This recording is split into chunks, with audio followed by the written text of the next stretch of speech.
अस्सलाम वालेकुम, मैं हुमारी अली। आप देख रहे हैं मेरा channel. Doctor Shahid Siddiq case भी हनी ट्रैप ही निकला। असल मास्टरमाइंड कौन है, किसने ये सारी की सारी प्लानिंग की, कुछ भी करके अपने बाप को रास्ते से हटाओ, वो हमारे रास्ते में सबसे बड़ा कांटा है। डॉक्टर शाहिद सिद्दीक कत्ल केस में जी खौफनाक इंकशाफात सामने आए हैं, जो हम आज की वीडियो में आपके सामने रखेंगे। बेटा कयूम, उसकी गर्लफ्रेंड के पीछे आखिर कौन निकला, लड़की जो है वो किस गैंग की खुफिया मेंबर निकली है, और पुलिस जो इन्वेस्टिगेशन है जो कि बड़ी न्यूट्रल हो रही है इस केस में, इसमें तमाम राज खुल चुके हैं।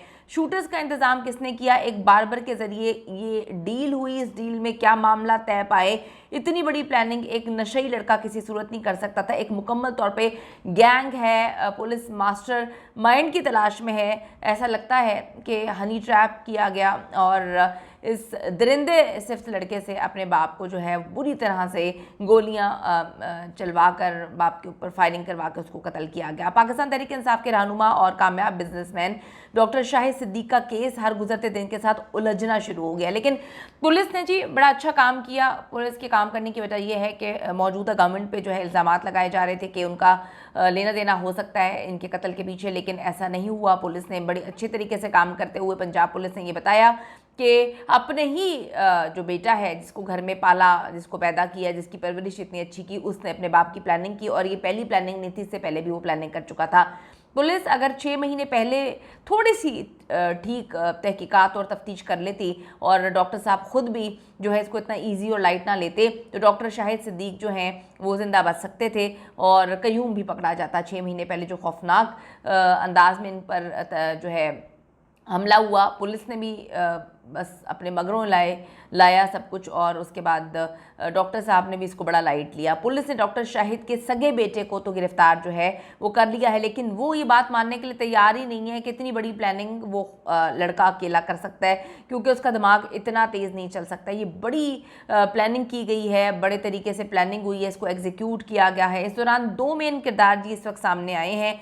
एक कयूम का दोस्त शहरियार, जो कि 12-13 साल से कयूम का बड़ा अच्छा दोस्त था, और दूसरी कयूम की गर्लफ्रेंड, जो कि काफ़ी लालची लगती है। कयूम इसीलिए अपने बाप से 30 लाख महीने की डिमांड किया करता था कि हर महीने मुझे पॉकेट मनी 30 लाख मिले, लेकिन उसको कम पैसे उनके वालिद देते थे। तो ये गर्लफ्रेंड जो है वो काफ़ी ज़्यादा पैसे खाने वाली लगती है। गर्लफ्रेंड से पुलिस ने तहकीकात की है, उसने पुलिस तफ्तीश में अहम तरीन इंकशाफात भी किए हैं। लड़की ने पुलिस को बयान में बताया कि जो कयूम है वो कभी भारी रकम की डिमांड मैंने नहीं की। कयूम ने 2 बैग्स और एक अंगूठी अपनी मर्जी से मुझे तोहफे में दी है, बस यही अभी तक के मामलात हैं जो उसने दिए। लड़की का कहना है कि 13 करोड़ की गाड़ी कयूम ने अपनी मर्जी से अगर मुझे गिफ्ट करनी हो तो वो अलग चीज़ है, वो अपनी मर्जी से गिफ्ट करना चाहता था, मैंने कभी उससे किसी भी चीज़ की डिमांड नहीं की है।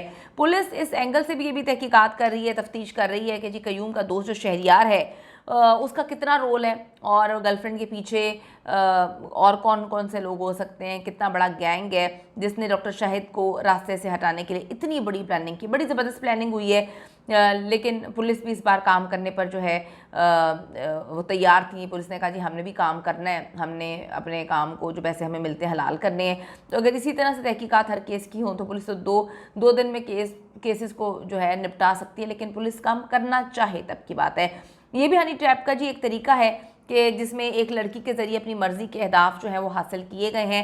डॉक्टर शाहिद को रास्ते से हटा दिया गया और उनका बेटा अभी जेल में जा चुका है। आप देखें कि फ़ायदा इसमें किसका रहा। पुलिस का कहना है कि डॉक्टर शाहिद के कत्ल की सुपारी का एडवांस और रैकी करने वाले मजीद 3 हमने अफराद को गिरफ्तार किया है। डॉक्टर शाहिद कत्ल केस में बेटे कयूम समेत गिरफ्तार अफराद की तादाद इस वक्त 5 हो चुकी है, जबकि शूटर और मजीद एक सहूलतकार की गिरफ्तारी की कोशिशें की जा रही हैं। डॉक्टर शाहिद के कत्ल के एडवांस रकम जो है वो 16 लाख रुपए एक हजाम ने वसूल की थी, यानी कि बड़ी प्लानिंग इसे बड़े तरीके से किया गया। लड़की का इस कत्ल में पुलिस कहते हैं कि जी हमें कोई शवाहिद नहीं मिले, कोई चीज़ें नज़र नहीं आ रही कि लड़की जो है इसमें कहीं से मुलव्वस है। ये एक जी बड़ा गैंग है, और आप ये देखें कि सारी रकम कैश में और इंस्टॉलमेंट्स में जो है वसूल कर रहे हैं ताकि किसी को शक ना हो, कोई बैंक से गेम्स नहीं डाली गई। इतना बड़ा, इतना खौफनाक अंदाज में कत्ल, एक बेटा अपने बाप की सुपारी देता है, पीछे एक मुकम्मल गैंग है, और आप यहाँ पे ये देखें कि बेटा नमाज जनाजा पढ़वाता है अपने बाप का। इसके इंटरव्यूज़ ऑन रिकॉर्ड मौजूद हैं। बाप के कत्ल के एक दो दिन बाद ऐसे इंटरव्यूज़ दी हैं और बड़ी ड्रामेबाजी की है इसने, इतनी एक्टिंग की है कि बाबा मुझे पास बुला लो, हम छोड़ेंगे नहीं, ब्ला ब्ला। मतलब आप देखें कि दिलों के अंदर अगर इंसान जान ले कि क्या कुछ है, कितना जहर है, तो बाप बेटे के और बेटा बाप के जनाजे में ना हो। तो आप यहाँ से देखें, इस दरिंदा सिफ्त इंसान ने अपने बाप को इतनी खौफनाक अंदाज में कत्ल किया, फिर इसने मामले को चेंज करने भी कोशिश की। इसने मुख्तलिफ पॉलिटिकल पार्टीज़ पे इसको डालने की कोशिश की। इसने कहा कि हमारा जायदाद का मामला था, जायदाद का तनाज़ा था, इस हवाले से इसने डालने की कोशिश की।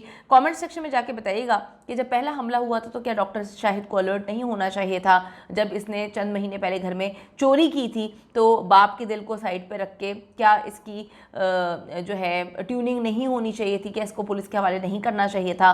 अगर बाप काम की वजह से घर से बाहर है तो क्या माँ का रोल नहीं है बच्चों की तरबियत में? कमेंट ज़रूर करिएगा। See you in the next video.